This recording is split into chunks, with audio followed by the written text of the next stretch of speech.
For years, we always encouraged people to put carports in the rear of their homes. And we need to talk to council about changing these ordinance. I have a resident that now is trying to put a carport, and I spoke to Chris, I spoke to Paul Hughes, our engineer, about it.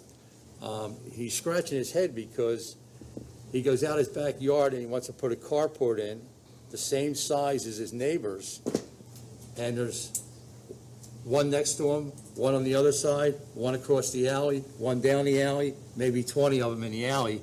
They're concrete, they're the same size, and he can't build that carport because he's 7% over. And I think we need to change these ordinance or amend them to let these residents, because parking is very important in this borough at this time. And what they usually do now is they get their permit and they can't put the concrete in or the asphalt, and they put 3/4 inch stone in, which is legal. What putting 3/4 inch stone in just makes it, when it rains, it washes down the alley. The cars just fling the stones all over the alley. So I have this resident coming to me, and I mean, he's really upset about it. So I think we need to change these ordinances and change them fast. The same with the size of the garages.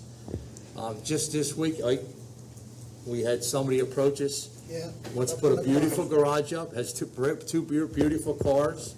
He wants to house them in them garages, but we only allow 356 square feet.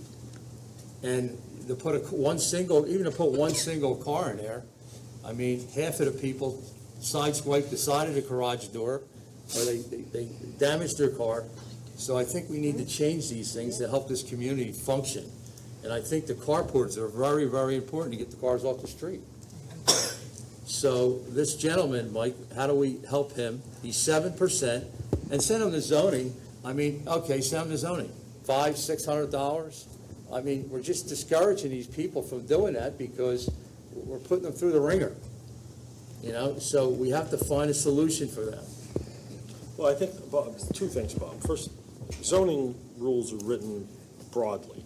It would be impossible to write a zoning ordinance that fits everybody's property. No, I understand perfectly. that. I understand. And that's why we have the variance process.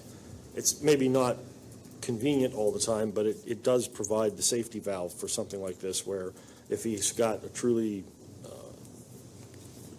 justifiable reason to exceed the coverage, he can go to the zoning board, and our zoning board's pretty good about providing relief. But it's $600. And how did those other carports get there? They didn't go to zoning. They did not go to zoning. I have no clue, Bob.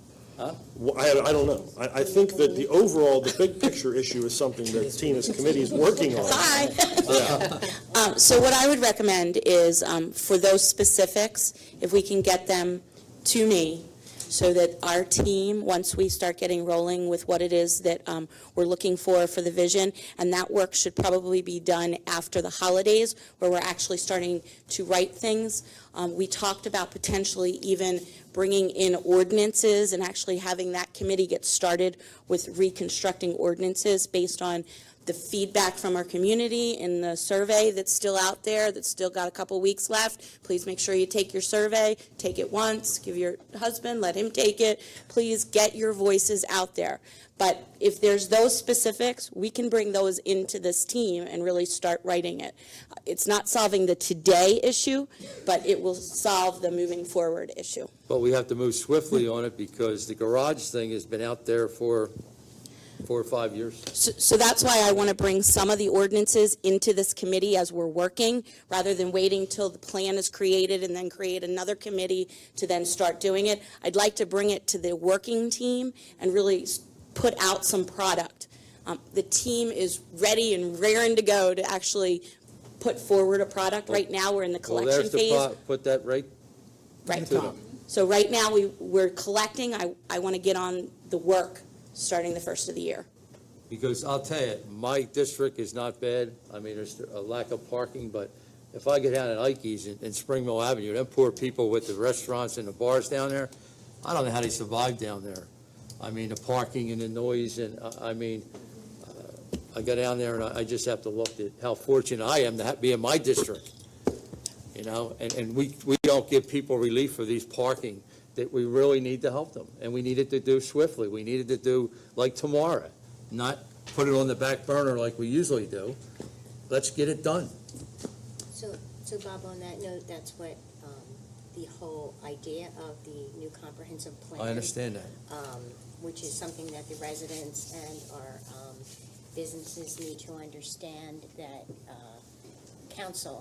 this council does have a vision and has concerns, and we know the concerns, and we know the direction in which we see the borough going. And I think that it has gone a little unnoticed, the work that has been going on, but I think our council would like to make it clear that we do have a vision, and we have been working on it, and this is all part of it, and we will continue to do that. I think the past council has done a good job also. This is Absolutely. something, these ordinances and these regulations, and I'm a builder. It's regulation after regulation after ordinance, and they're old, and we have to get them renewed Update them. and update them. Right. So on that note, with the updating of the comprehensive plan, just for different things, like when people say, we need to bring this into the borough, we need to bring that into the borough, this realtor company or that retail company, those companies do not have an interest coming here now, Correct. because they look at our comprehensive plan, which is outdated.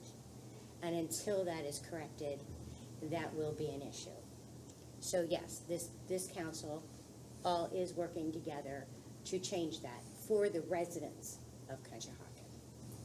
That's my comment. Thank you. So we did the sexy stuff. We put parks together. We've done that stuff. It's time to roll our sleeves up, and we're going to get dirty. And we can't do it alone. We need the voice of our residents. That's my role in the comprehensive plan task force. I am willing to go there. I'm willing to get dirty, but I can't do it by myself. I need it as a team effort, and I'm a cheerleader today for the comp plan, but I am committed to roll up my sleeves and get dirty and have the ugly conversations and the ones that are fun too. But we're going to update ordinances that are from 1940. We're going to get there. And if there are highlights that are truly affecting people, so if there are zoning variances that we're giving over and over again, they would become a priority, right? So that's kind of how we're doing it. So maybe we should lower the cost for somebody to go to zoning instead of charging them $500, which they pay taxes in this town, to maybe half that price. I mean, it's just hard for these people. I mean, they want to do good for the town. They want to get their cars off the street, but then you're slapping them with $500-600, and that's what chases them away. They don't want to do it. They don't want to. And at the time too, people have busy schedules today. I mean, you got to come to zoning. You got to come to Borough Hall. You got to do the paperwork, you know, and it's just a process. It's a process. I'm not saying we change but we need to help these people. These are the people that pay the bills in the town. And we're not hearing them. We're not listening to them. We need to listen to them. And I think parking is one of the most important things in this town right now, to get these cars off the street, in the garages, in the carports, do the alleys, and the alleys are big too. And you know how I feel about the alleys. Mike, you're smiling. But our alleys are very, very important in this community today. The alleys are used more than the streets. And we really don't, I know we don't own them, but I think we got to look at maintaining some of them to make them, because everybody uses the alleys. Trust me, Bob, Mr. Hughes and I were out looking at one just last week. I know trying to come the up alley with a you're looking creative at. way to figure out how to solve a problem, so. Yep. So Bob, And how it's going about to be a hard thing to solve, Mike. How about we do this, Bob? How about we commit to looking at our fee schedules? We look at them from the perspective of, we have issues where people potentially can't afford things, but we also are getting ready to go through an operational budget process, which that could potentially impact some of that. So let's look at it across the board, and let's make decisions that make sense for the community. Common And if sense, there are common certain sense. fees that we know we could potentially address in the short term while we're trying to create what our long-term plan is, maybe we can do something to that perspective. But let's look at it from a perspective from administration, to look at the schedule, see where we're in line with other municipalities, boroughs, communities, and then figure out if there's something that we can do. Keep in mind also, from that Bob, that if perspective. you have a constituent like that, because I don't think that's necessarily the norm, but if you have a constituent like that who has a particular issue, they can always ask council for a waiver or a partial waiver of the fee, and anybody can do that. We've done that in the past for other applicants, and if it's truly justifiable, council doesn't necessarily have to rewrite the entire fee schedule, but you can grant exceptions on a case-by-case basis if it's justified. But I think we need to amend them, a few ordinances too, Mike. No question, and I think, as Tina said, that's very much in process. And it's not always the money. Some people can afford it, some people can't. It's the time and the process of, we could set up a different process, maybe for these driveways and move them swiftly through the system, Sure. to do something to help them, and we can solve that parking problem.